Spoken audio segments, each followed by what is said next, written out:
And welcome back. Well, we got the brick saw out. We've rented this. It's a rental. It's rough. It's tough. And I just drained the water. We've been doing some cutting. I like to change the water during the middle of the day and then empty it at the end of the day. Helps lubricate and keeps the pump running if you change the water. And I'm going to make a few cuts for you. See what that looks like. Let me get the water going to fill it up. It holds about 5 gallons.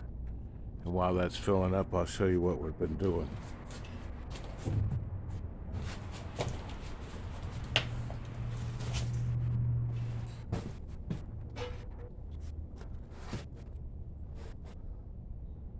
This goes in the top. This comes up through the bottom.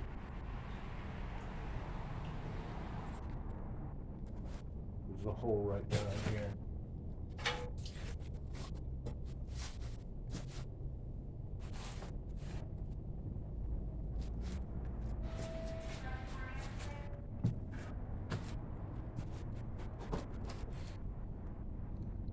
Pausing.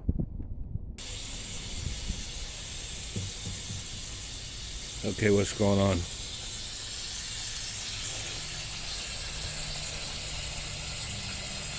Filling the saw with water. The little plug was kind of a bugger. You got to undo that and drain it into a bucket. It's got a little aquarium pump back here that's powered up, runs water up to these pipes up here, and that puts water on the blade, puts water on the brick. We've got her nice and clean. Every now and then you want to rinse the table. This is the table. Rinse that groove out there. Rinse the wheels that it sits on, because after about 10 cuts, the grit gets in there. Now normally on a tile saw, you want to sit back here, stand back here with your tile and feed it to the saw. But this particular unit, for some reason, the blade spins this way and spits water right in your face. So what I've been doing is working the table from the side, and this is just a cloud of water and dust. Nice engineering. Let me set you down for a second. Of course, this operation should be done out in the yard, but we've got rain in the area, so we're kind of in this covered area, and immediately at the end of today we'll hose everything down. It's a combination of water and dust.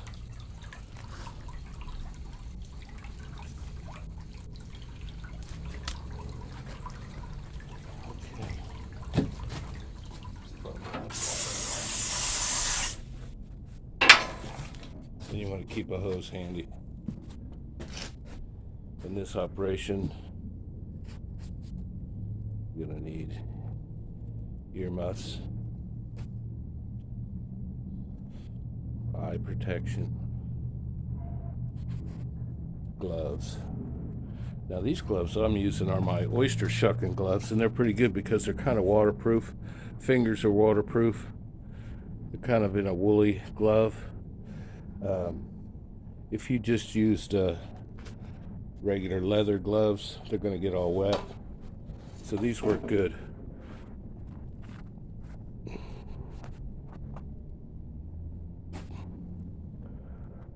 Okay, let's see what we've been doing.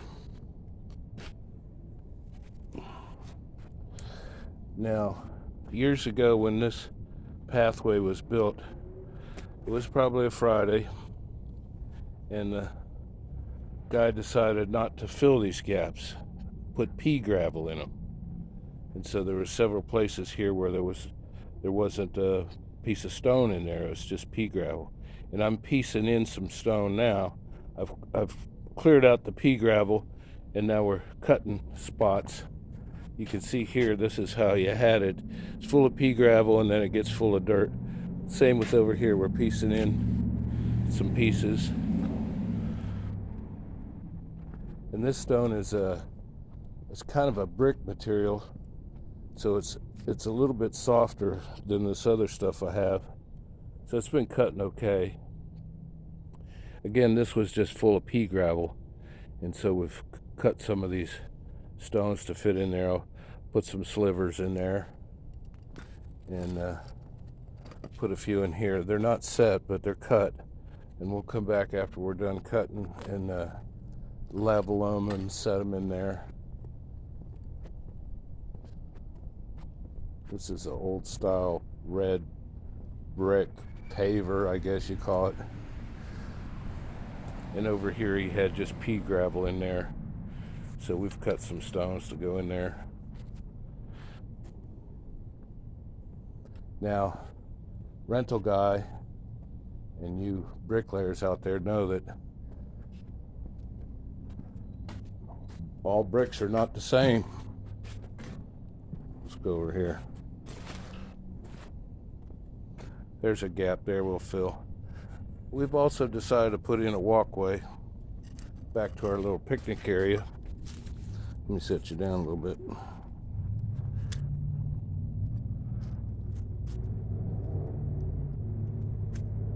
These are a totally different stone. It's a much denser stone. I don't know where the owner got them, but he's got a ton of them. And the light pole is in the way, so we'll go around it. I might cut some trim here. These pieces I'll cut, piece them in, cut around the pole, piece that piece in, and then we'll carry on. Now these are just laid on the ground for now. That's our pattern. Now that other pathway,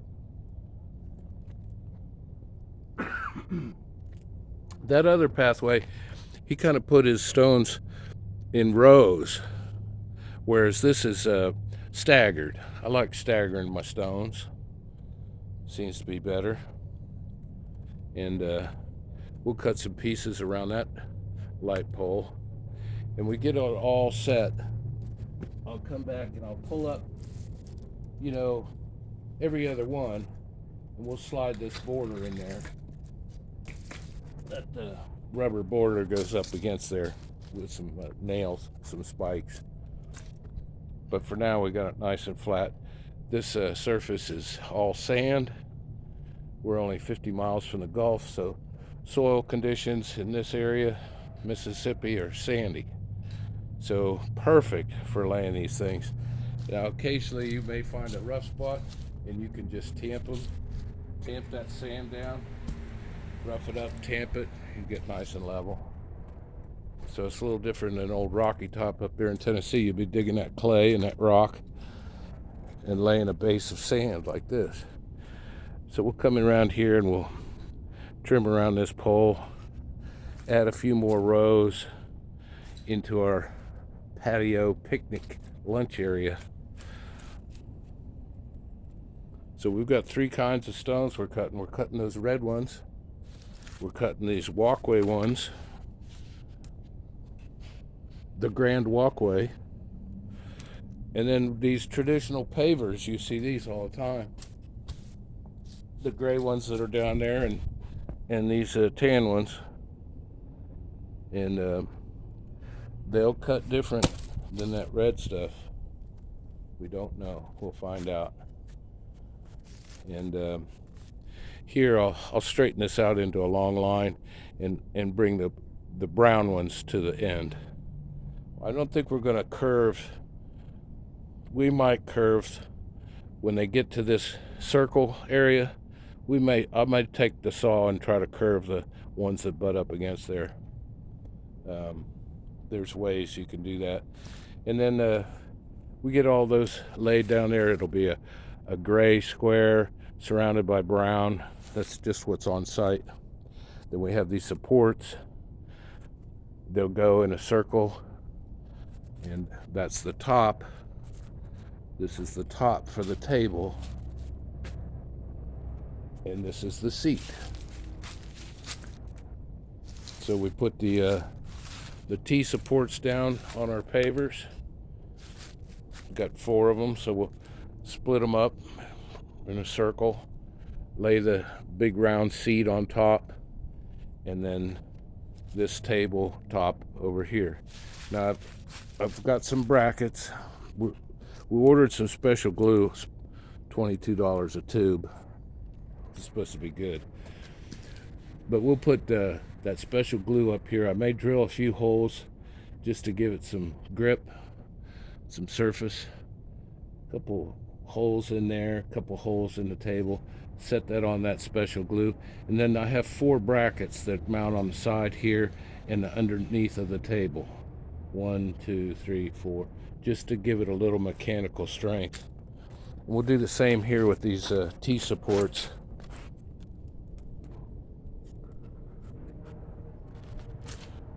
Table, the seat sits around like this, and I'll run a bracket up underneath it that mounts to the side of this and comes out this way and mounts up under the seat.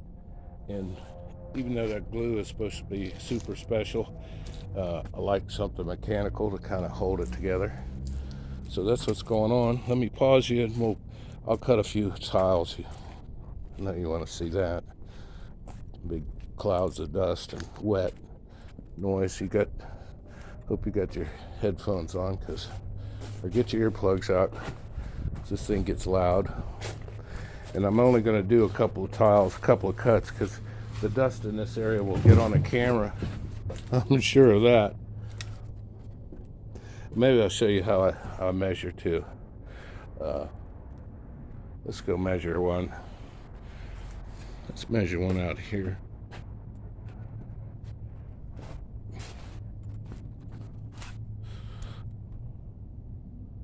Let's get you down to ground level. Let's try that pause. All right. Here's how I measured for these. You can do it any way you like. Get the organic material out of there.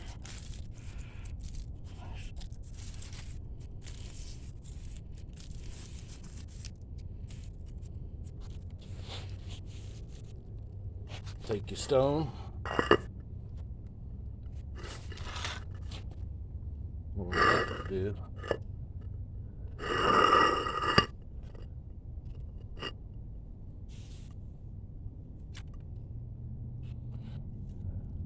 See, I got about an 1/8 inch there. Line that up. About an 1/8 to a quarter back in there. That's my reference point. That's where I'm going to start with.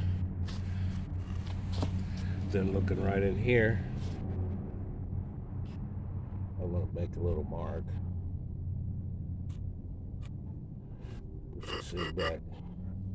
Let's see where the other stone is and where my mark is. That looks good. That's going to be this end.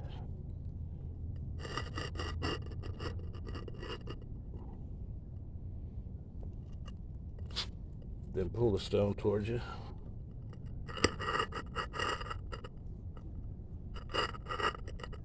Maintain the 1/8 inch over here.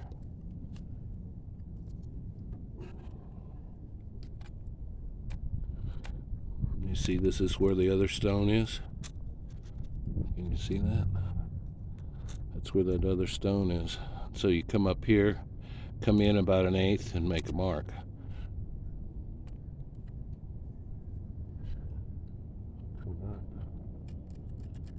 Up there. Connect the dots.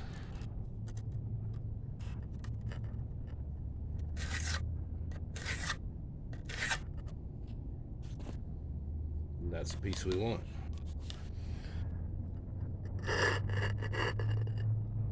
And that looks like it'll work.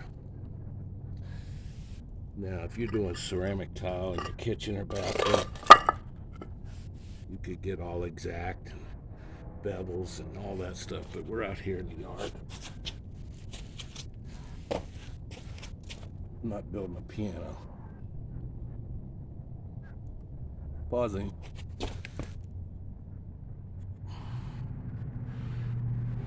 trying to pause. Now on this table, you should have your stone up against this fence up here. Always up against it tight. But as you can see, when I go to turn this to get this angle, we've got not much room. We've got no room. So I'm going to do something that you shouldn't try. And you professional stone guys know what I'm going to do. And you're going to say, don't do that. That's not how we do it on the job. I'm cutting this side of the line. So I've got my blade. That side of the line. And I know my blade comes down in this little groove here. So we're kind of lined up with that.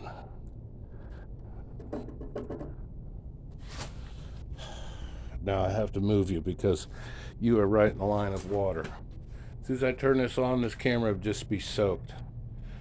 So what I'm going to do here is gently push this. We're gonna cut into this stone about that far, and then I'm going to pull back the table and lay the stone all the way in on the table and finish the cut. So let's see if we can put you over here. I don't know if this thing's going to get full of water in the first 2 seconds or what. We'll give it a try. I had the wind on my side here for a while.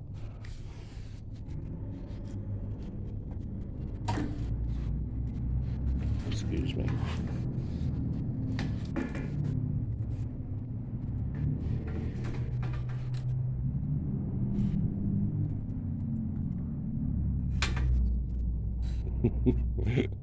Let's try that. All right, get your ear protection on. Got your glasses on. Get your gloves on.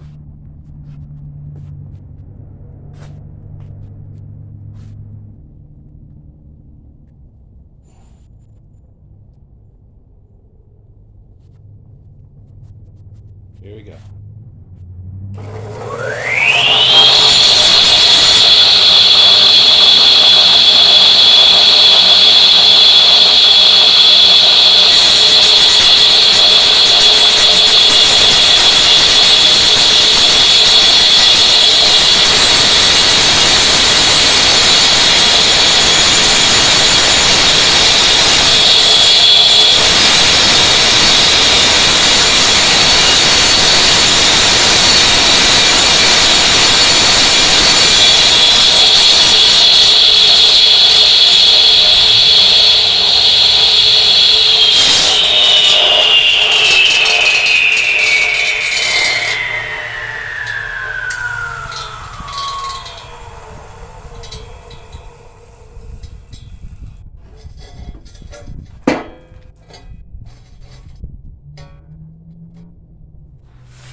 I brought it back onto the table.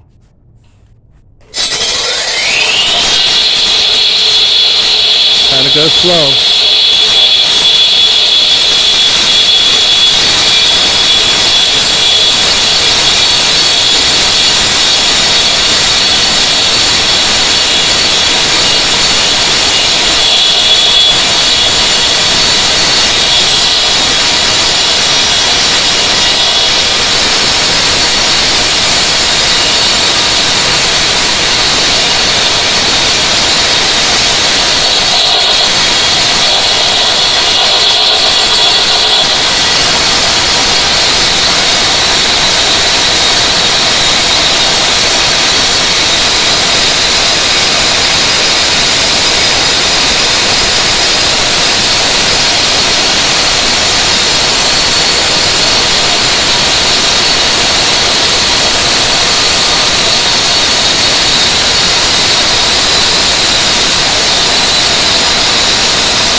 Pausing.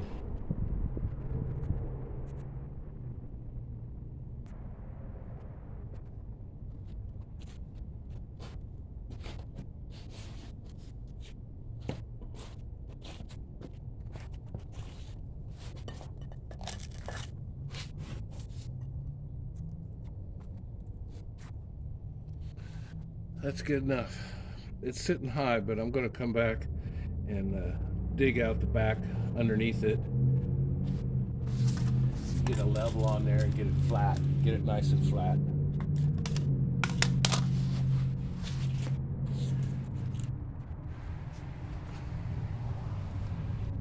Now I'll just finish up this. Trying to finish up the red bricks today.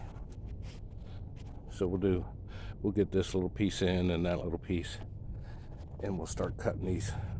I don't know what they are. Granite, limestone. I don't know. Pecan rock. I don't know what they are. And they're a lot thicker too. So we got an extra blade. Okay.